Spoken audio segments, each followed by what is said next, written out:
पूरी दुनिया को कंट्रोल करने वाली एप्पल और माइक्रोसॉफ्ट जैसी कंपनियों को सेकंडों में तबाह करके रख सकती है। ब्लैक रॉक न सिर्फ पूरी दुनिया बल्कि आपको भी कंट्रोल करती है। अगर मैं आपसे पूछूं कि दुनिया का सबसे अमीर और पावरफुल इंसान कौन है, तो यकीनन आपके जहन में बिल गेट्स, एलन मस्क या जेफ बेजोस का नाम आया होगा। लेकिन मैं आपको बता दूं कि ये सारे जवाब बिल्कुल गलत हैं। दुनिया का सबसे पावरफुल और अमीर इंसान तो कोई और ही है। दुनिया की सबसे बड़ी और पावरफुल कंपनी को चलाने वाले इस शख्स का नाम है लैरी फिंक। ये शख्स इतना अमीर है कि बिल गेट्स और एलन मस्क जैसे लोगों को खड़े खड़े खरीद सकता है, और इसकी कंपनी ब्लैक रॉक इतनी ताकतवर है कि पूरी दुनिया को कंट्रोल करने वाली एप्पल और माइक्रोसॉफ्ट जैसी कंपनियों को सेकंडों में तबाह करके रख सकती है। ब्लैक रॉक न सिर्फ पूरी दुनिया बल्कि आपको भी कंट्रोल करती है। जी हाँ, अगर आप डेली 10 प्रोडक्ट इस्तेमाल करते हैं तो उनमें से 7 ब्लैक रॉक की ही मलकियत होंगी। लैरी फिंक 9.3 ट्रिलियन डॉलर संभालता है। ये पैसे कितने ज्यादा होते हैं इसका अंदाजा इस बात से लगाइए कि एशिया के सबसे अमीर इंसान मुकेश अंबानी की टोटल वर्थ इन पैसों के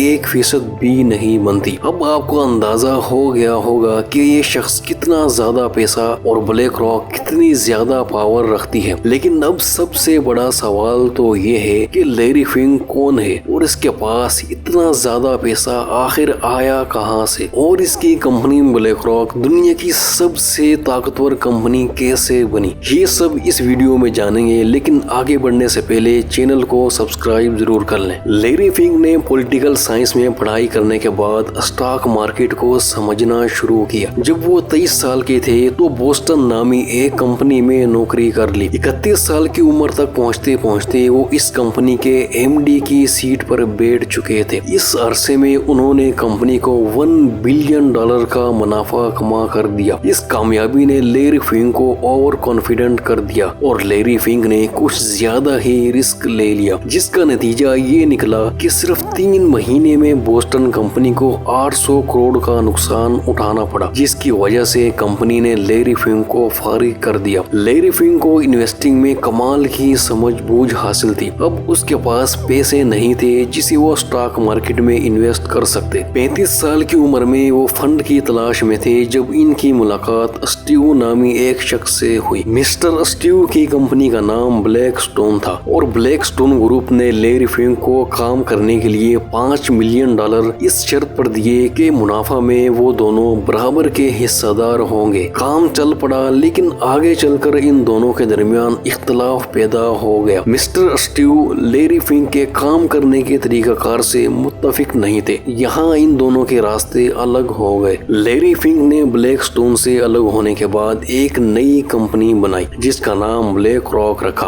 ब्लैक रॉक दरअसल एक बहुत बड़ी इन्वेस्टिंग कंपनी है जो तकरीबन हर मुल्क की बड़ी कंपनी और इंडस्ट्री में हिस्सेदार है। लेकिन अब सवाल ये है कि ब्लैक रॉक के पास इन्वेस्ट करने के लिए इतना सारा पैसा आया कहां से। दरअसल हर गवर्नमेंट में एक पेंशन फंड होता है जिसमें सरकारी मुलाजिम की तनख्वाह का कुछ हिस्सा पेंशन फंड में जमा होता रहता है जो उसे रिटायरमेंट के बाद मिलना होता है। तो ब्लैक रॉक सरकार को ऑफर करती है कि इस फंड में जो पैसा है वो अगर ऐसे ही पड़ा रहेगा तो सरकार को कोई फायदा नहीं होगा, लेकिन अगर यही पैसा तयशुदा मुद्दत के लिए ब्लैक रॉक को दे दिया जाता है इन्वेस्ट करने के लिए, तो ब्लैक रॉक सरकार को फिक्स प्रॉफिट देती रहेगी। इसी तरह ब्लैक रॉक तकरीबन हर मुल्क से पैसा जमा करती है और इसे इन्वेस्ट कर देती है। ब्लैक रॉक इतना ज्यादा पैसा इन्वेस्ट करती है कि हर बड़े मुल्क में, हर बड़े सेक्टर में, हर बड़ी कंपनी में इसका हिस्सा है। जितनी भी बड़ी इंडस्ट्रीज हैं, एनर्जी, ऑयल, गैस, ट्रांसपोर्ट, इन सब में इसके शेयर हैं। किसी भी मुल्क में किसी भी सेक्टर की जो सबसे बड़ी कंपनी होती है इसमें ब्लैक रॉक का शेयर लाजमी होगा। पूरी दुनिया की 1000 से भी ज्यादा कंपनियों के हिस्सेदारों में एक नाम सबसे कॉमन है और वो है